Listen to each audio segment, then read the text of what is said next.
So welcome and welcome back to my channel. Today's video is going to be about the sustainability of film photography. Who's asking this question? Is anybody asking this question? I don't know, but I'm curious. So I did some research and here's what I learned. So why am I asking this question? Is film photography sustainable? And basically it's because film photography has been getting more and more popular lately. So it is a madhouse at my house right now. My child is downstairs making all kinds of noise and my husband is also downstairs packing some stuff to be shipped. So it is very noisy.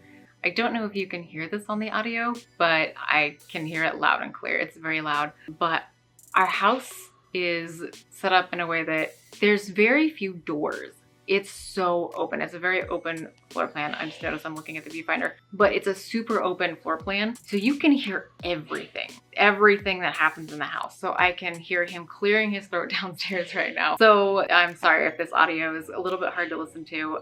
It's what I'm dealing with right now. But anyways, I want to continue the video and talk about the ways that film photography impacts our environment. And one of those ways is through manufacturing. During manufacturing, fossil fuels are consumed, which impacts carbon emissions, and that has an effect on climate change, of course. I don't know the specifics about how cameras are necessarily manufactured, but there's a lot of material that gets used up. There's plastics, metals, all the packaging materials for just like the plastic canisters and the plastic spools that the film is wound around. That all has to get produced and made. So that uses up resources and energy is used to produce all that stuff. I'd say one of the ways that we as photographers can help is by choosing to purchase used equipment, specifically used film cameras. I would suggest checking out used camera shops or just any camera shop, your local film development shop or film shop. They usually have used cameras for sale.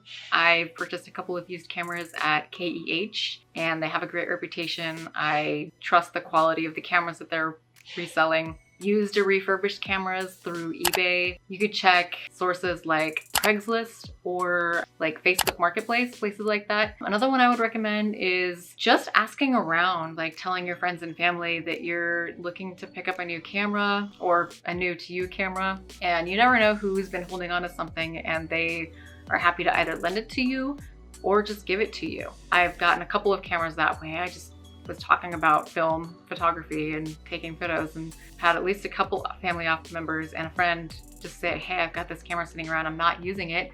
Would you like it? Or would you be interested in taking photos with it? So that is one way that we can help reduce some of the waste that goes into the production of film cameras. Another way that film photography impacts the environment is just through carbon emissions associated with the travel or the transferring of materials from point A to point B, say from the manufacturing facility to the store shelf or from the warehouse to your doorstep if you're ordering online. And one of the things that we could do is, we can remember to take good care of our film once we have it and store it in the refrigerator or freezer if you'd like to preserve it and help it last longer. One of the ways that we can do that as photographers is to order in bulk if you're able to do that.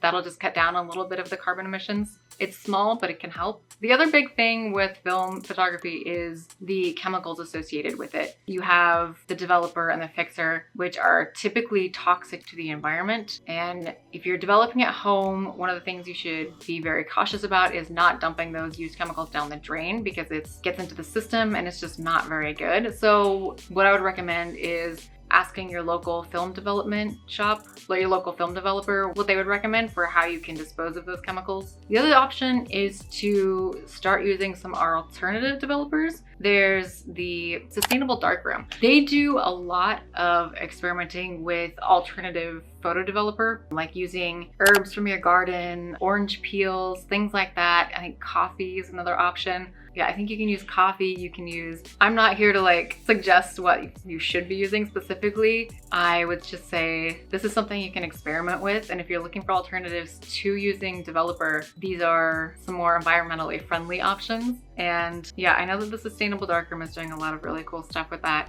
The third thing I wanted to talk about was the gelatin that is applied to film. And that gelatin actually comes from, it's a byproduct of animals.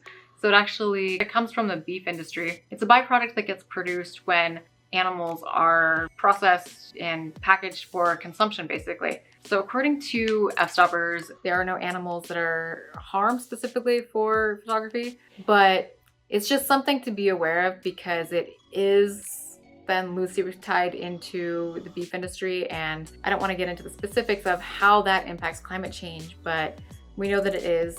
And if you're vegan or vegetarian, that might be something that you want to know, just information. If you found this video helpful, please like and subscribe, and I'll see you in the next one. Thanks, bye.